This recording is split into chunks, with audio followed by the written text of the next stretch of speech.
Hi, welcome once again to the Crown and Anchor in East Tropicana, Las Vegas. We're here today for the Arsenal-Newcastle game, and this is the home of the Newcastle supporters in Las Vegas, the Toon Army, who are going to be here shortly, I'm sure. And this is an important game, well, for both clubs, of course. First and third, I think, in the league. Newcastle's played one more game. But it's going to be a tough match. It would be a tough match in any scenario, but especially this year. So we're joined today by Archie and Mac. They're family, but they support different teams, which is a little tricky. Mac supports Newcastle and has done for some time, so he's not a new Arab supporter. No. And Archie's always supported the Gunners, I guess. He's a Gooner. They're both from Brisbane in Australia, so they come a long way, a long, long way. In fact, how did you get here? What was the journey? Oh, the journey was we left Brisbane on Christmas morning at 11 o'clock Australian time, Queensland time. Flew via New Zealand with a couple of hours in Auckland, and then you've come that way, and then skipped across the Pacific to LA. Spent a few days in LA. Drove to Palm Desert, spent a few days there, and then headed into Las Vegas, where we spent, we've so far been here for 3 days. We're here until Friday, celebrating Archie's birthday and also New Year's Eve. It's our 5th time at the Tropicana for my wife and myself, but it's the first time we've brought Archie and his older sister Charlotte, who's 22, across. So one of the last big family holidays.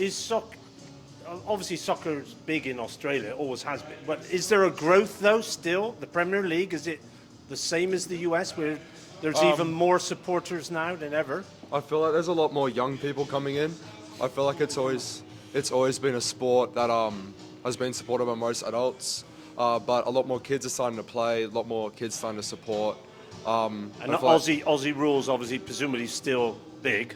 Yeah, well, not really a fan ourselves of AFL. So what is the number? Well, cricket obviously would be big as well, but cricket or football, or soccer, yeah, okay, definitely. Yeah, of course, you guys have to get used to calling it soccer as we do. Yeah, it's football normally. I think the problem is we've got lots of ball sports. We've got rugby league, rugby union, soccer, Aussie rules. Yeah. Well, you're a sporting nation for sure. Yeah. Okay, that's cool. And interesting from our point of view, we are Barfly Sports TV, a brand new YouTube channel for those listening and watching for the first time. And our goal is to open up the on YouTube the A to Z of bars for sports fans to visit, wherever it is. In fact, we are going to Australia as well, eventually. So we'll be looking for heads up on where to go in Brisbane and to watch a game and etc. But interesting that you told me earlier how you got to find this place. Yes. So one of you both of you tell that story. So on the Premier League website, it has multiple bars in your area where the game will be playing.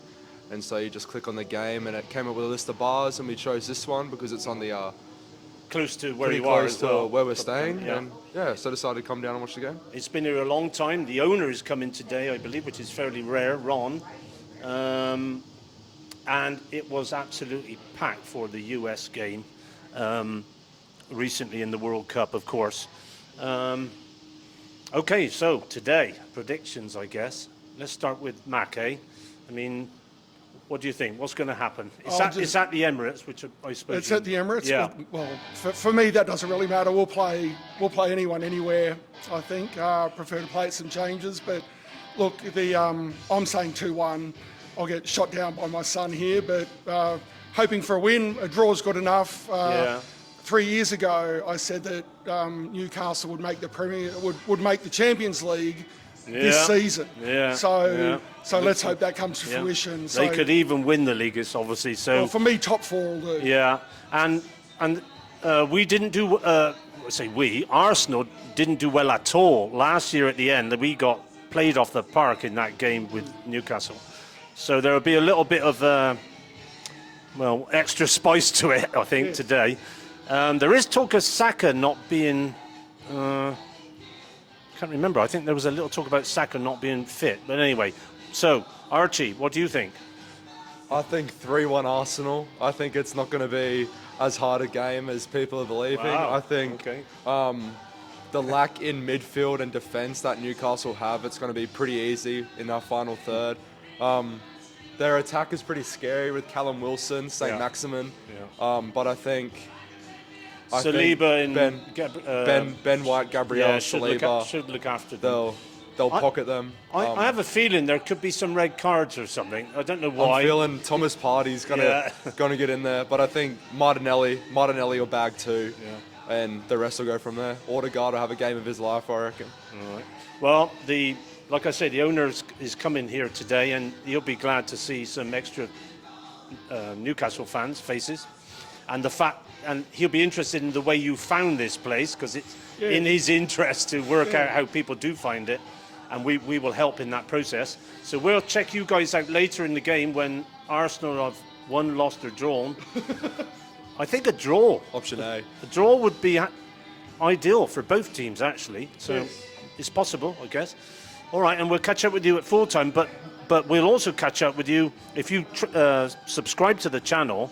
We'll keep in touch, and when we get down to Oz, we'll ask you for some recommendations. Oh, we can definitely where to go. Well. The Pig and Whistle. Definitely, yeah.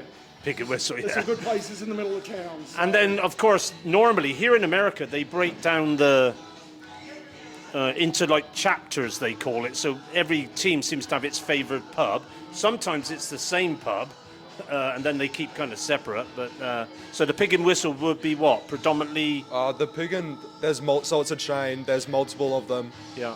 And it's more of like everyone goes and watches it. Okay. Like we've been there for Euros games, Premier League games, Champions League games, and it's sort of just if you're a football fan, you come, not necessarily the team. Yeah.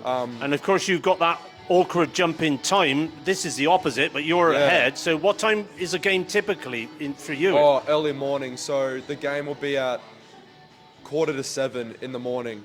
Right, no, 5:45. It'll be 5:45 in the morning at home for the game. All right. Okay, well, nice to talk to you both. Thank you, Mark. Thank you. Yeah, and we'll see how it goes. Appreciate it. Thank you.